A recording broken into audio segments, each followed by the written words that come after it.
22 अप्रैल 2025 को जम्मू कश्मीर में पहलगाम के बैसारण घाटी पर एक भयानक आतंकवादी हमला हुआ, जिसमें लगभग 26 नागरिक मारे गए और करीब 20 से अधिक घायल हुए।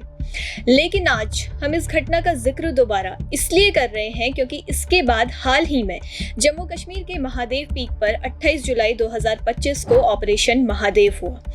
इस आतंकी एनकाउंटर में भारतीय सेना, जम्मू कश्मीर पुलिस और सीआरपीएफ की संयुक्त कार्रवाई ने ऑपरेशन महादेव के तहत 3 आतंकियों को मौत के घाट उतार दिया। जी हाँ, ये आतंकी वही थे जिन्होंने पहलगाम हमले को वारदात दी थी और अब इस मामले में चौंकाने वाली जानकारी सामने आई है।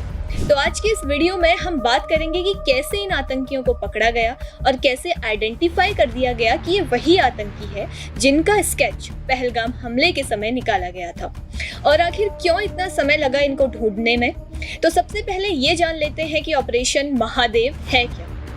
ऑपरेशन महादेव हमने उस समय शुरू किया जब आतंकियों को ढूंढना शुरू किया, और इंटरेस्टिंग बात यहाँ पर यह है कि जिस दिन आतंकियों को मारा गया उस दिन सावन का सोमवार यानी कि महादेव का दिन था। लेकिन ये महज एक संयोग रहा, इसके बेसिस पर इस ऑपरेशन महादेव का नाम नहीं रखा गया। आप देखेंगे कि जम्मू कश्मीर के अंदर एक माउंटेन पीक है जिसका नाम है महादेव, जिसकी ऊंचाई 3966 मीटर्स है और जो कि दाचिंगम नेशनल पार्क के नजदीक है। इसी चोटी के कारण इस ऑपरेशन का नाम जो है वो ऑपरेशन रखा गया। जब हम मैप में देखेंगे तो हमें दिखता है कि श्रीनगर के पास दाचिंगम नेशनल पार्क और उसके आसपास है श्रीनगर।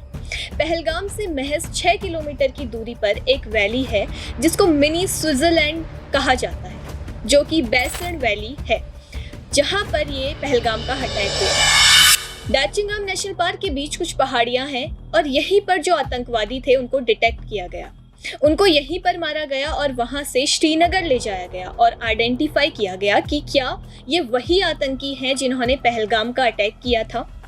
जो दाचिंगम नेशनल पार्क है वो काफी ज्यादा डेंस है और यहाँ पर आतंकवादियों को ट्रेस करना काफी मुश्किल है, तो इनको यहाँ पर ट्रैक किया गया है। आतंकी जो थे बैसरण वैली में अटैक करने के बाद दाचिंगम नेशनल पार्क के डेंस फॉरेस्ट में जाकर छिपे हुए थे, उनको वहां से ट्रैक किया गया। और ट्रैक करने के लिए क्या किया गया, 2 व्यक्ति थे, एक का नाम था बशीर और एक परवेज। उनका एक रहने लायक हम घर कह सकते हैं जो कि बैसरण वैली से 2-3 घर ऊपर स्थित था। अब यहाँ पर सवाल ये है कि आखिर उन घने जंगलों के बीच ये दोनों क्या कर रहे थे। तो इसी के साथ यहाँ पर हम एक टर्म समझते हैं जिनको OGW यानी कि ओवरग्राउंड वर्कर्स कहा जाता है। ये जो ओवरग्राउंड वर्कर्स होते हैं ये काम क्या करते हैं, ये करते हैं आतंकवादियों की भर्ती, उनके लिए फंडिंग का इंतजाम करना, कट्टरपंथ यानी कि तू हिंदू मैं मुसलमान लोगों के बीच में इस तरह के नेगेटिव परसेप्शन और सेंटिमेंट्स को इवोक करना। ओवरग्राउंड वर्कर्स पर डेफिनेटली एक्शन भी लिया जाता है। पहचान आने पर वो 3 अलग अलग कैटेगरीज के अकॉर्डिंग लिया जाता है। कभी कभी पब्लिक सिक्योरिटी के तहत कार्रवाई की जाती है, कभी कभी पेरेंट्स को बुलाकर उनकी काउंसलिंग की जाती है और कभी कभी इनको गिरफ्तार भी किया जाता है। तो ऐसे ही ओवरग्राउंड वर्कर्स जो थे वो बशीर और परवेज, तो उनके पास में वो आतंकवादी आते हैं 21 अप्रैल की रात को और इनसे खाना मांगते हैं। इनके साथ उनकी माँ भी थी, तो परवेज और बशीर की माँ ने भी ये कंफर्म किया है कि ये वही आतंकी थे जो कि मारे गए हैं और जो उस रात उनसे खाना मांगने आए थे वो तीनों सेम है और उन्होंने खाना मांगा था। तो ये जो बात है वो 21 अप्रैल शाम 8 बजे की है। 21 अप्रैल को आतंकवादी वहाँ खाना खाते हैं, 22 अप्रैल को पहलगाम का हमला होता है और 26 लोग मारे जाते हैं। अब यहाँ पर जो 26 लोग मारे गए हैं उनके परिजनों ने या फिर यूं कहें कि उनके साथ वालों ने बताया कि उनसे कलमा पढ़ने को कहा गया, उनसे उनका धर्म पूछा गया और ये कहा गया कि जाकर मोदी को बता देना कि ये सब हमने किया है। उसके अगले ही दिन हमारे गृह मंत्री अमित शाह एक हाई लेवल मीटिंग बिठाते हैं और ये मीटिंग इसलिए रखी जाती है ताकि वो आतंकी जल्द से जल्द पकड़े जाएं। और 22 अप्रैल से लेकर 22 मई तक जो है ये प्रतिक्रिया चलती है, जिसमें कि सीज फायर वगैरह, बीच में ऑपरेशन सिंदूर जो सब हमने देखा। लेकिन इसके अलावा जो आर्मी वाले थे वो ये ढूंढ रहे थे कि आखिर आतंकी छुपे कहाँ हुए हैं। 22 मई को उन्हें एक सूचना मिलती है और वो सूचना मिलती है अल्ट्रासेट सैटेलाइट फोन से, जब एक सिग्नल जो था वो भेजा गया पाकिस्तान के अंदर।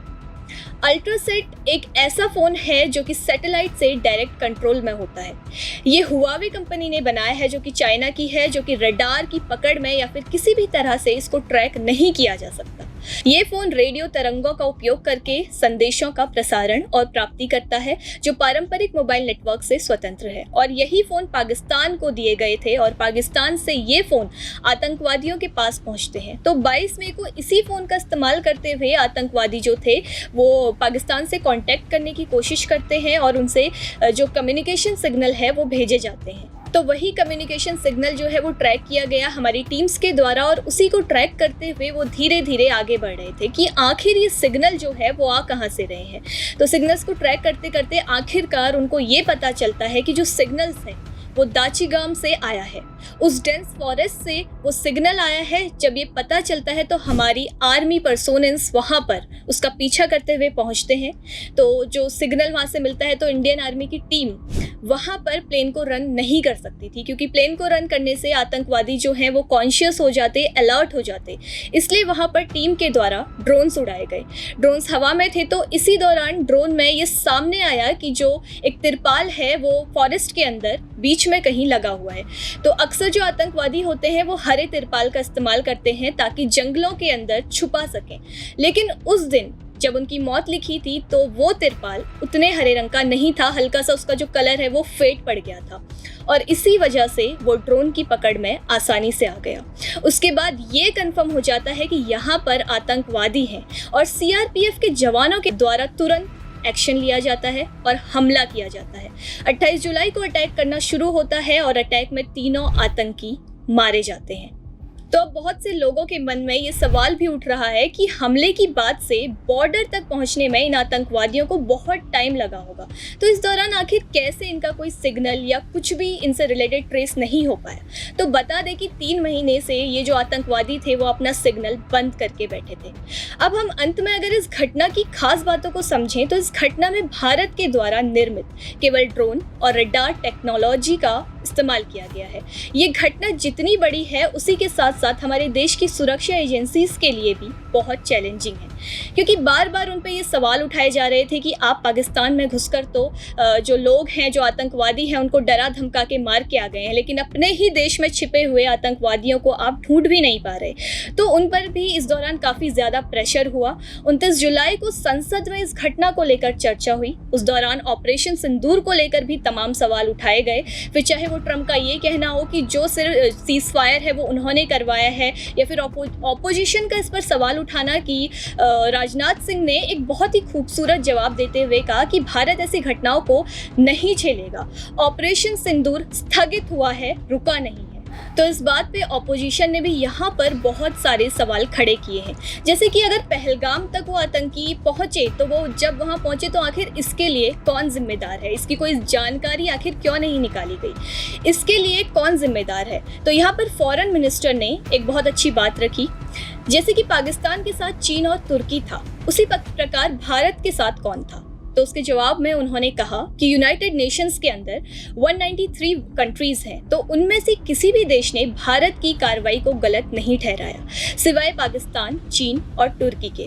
क्या हम इसको सफलता नहीं कह सकते? पर अभी भी यहाँ पर एक सवाल उठता है कि अब आगे पाकिस्तान आखिर क्या करेगा? क्या वो चुप बैठेगा या फिर कोई और कदम उठाएगा? तो आखिर में जो भी हो, आखिरकार हमने ये जंग जीत ही ली।